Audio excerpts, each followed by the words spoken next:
Communicating about sustainability is a really important task because we have the challenge of protecting the environment and protecting the planet for future generations. So how we consume is very important. We have to turn consumers into green consumers. How our economy works also affects the environment dramatically. We've had a look, because it's very important at this stage of the environmental battle, to find out what we're doing right, what we're doing wrong, and what could be done better. Our first question was, does the community understand about sustainability? Or in fact, are the sustainability communicators in government, business and non-government organisations just talking to themselves? Only a decade ago, when we did research, the level of understanding of the word sustainability was very, very low. So this is a new sort of concept for the community as well, so we need to actually bring them with us.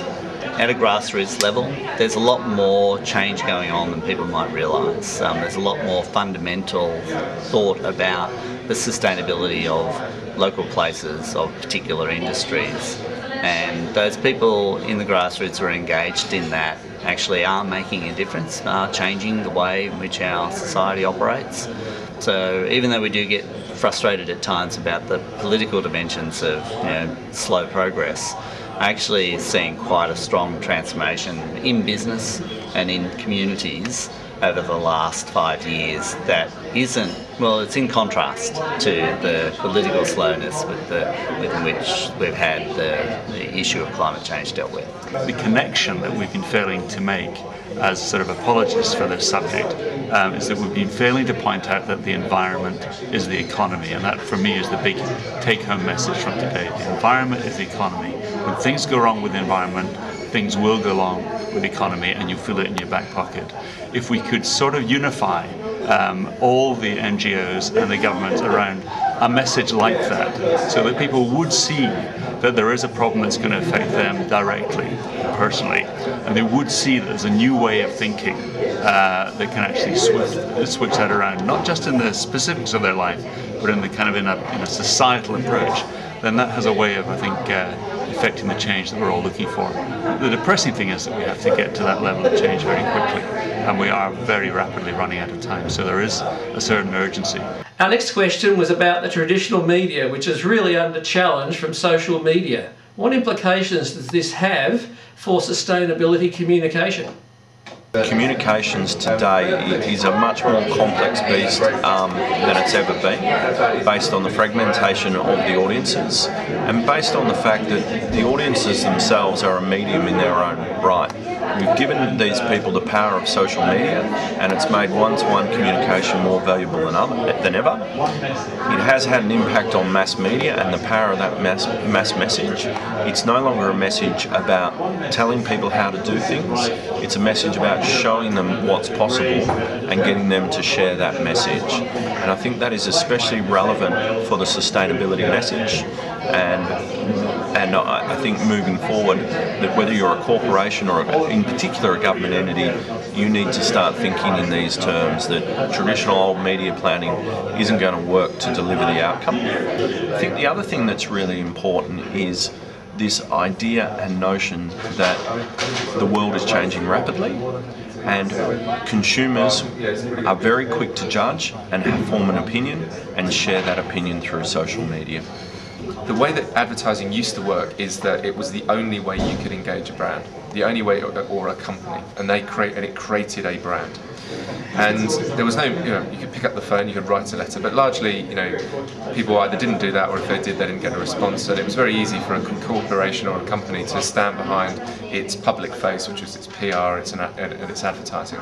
What's happened with technology, and I think education, tertiary education of individuals, particularly social media as a channel, is that the ability now to find the information that you want, to get the backstory to a product, to get the inside scoop on a brand, is or an organisation, is no longer the preserve of the mainstream media. It's now the preserve of anybody that cares to try and find these things out. I think the opportunity actually is, if you look at brands like Apple and Nike and these kind of very successful brands, what they've recognised is they want to sell to the mainstream, but they're going to do that by tapping into the niche interests, wants, needs and desires of their audiences.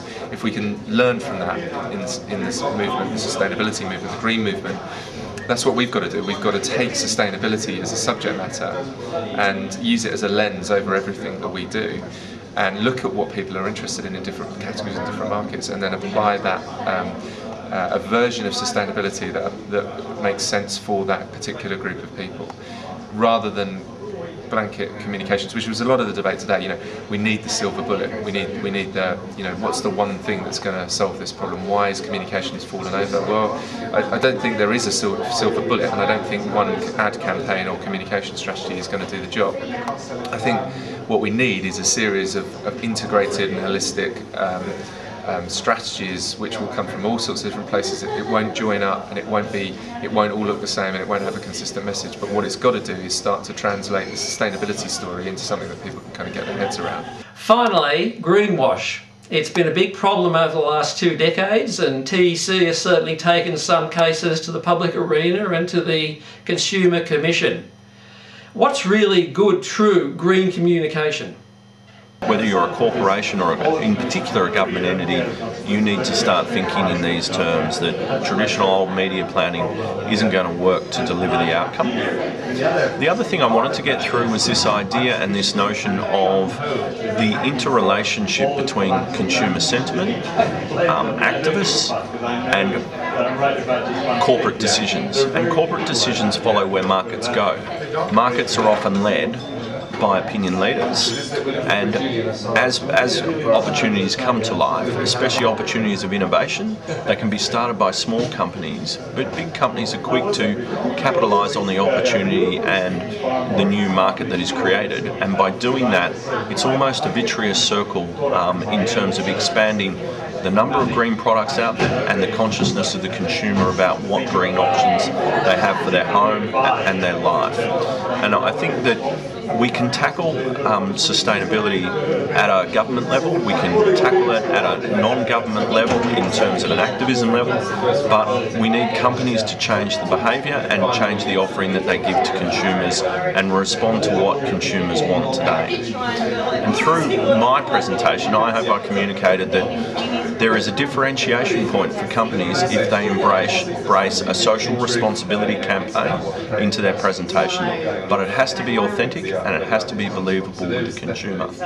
It's got to be about a truth, because as soon as it becomes about something that's a half-truth or an invention that is clearly not 100% legitimate, it gets picked up on very quickly. And I think, you know, the Good Guide, for example, will be a way in which people will very quickly spot when advertising or marketing doesn't align with the reality of the product, where it's come from, what it's about.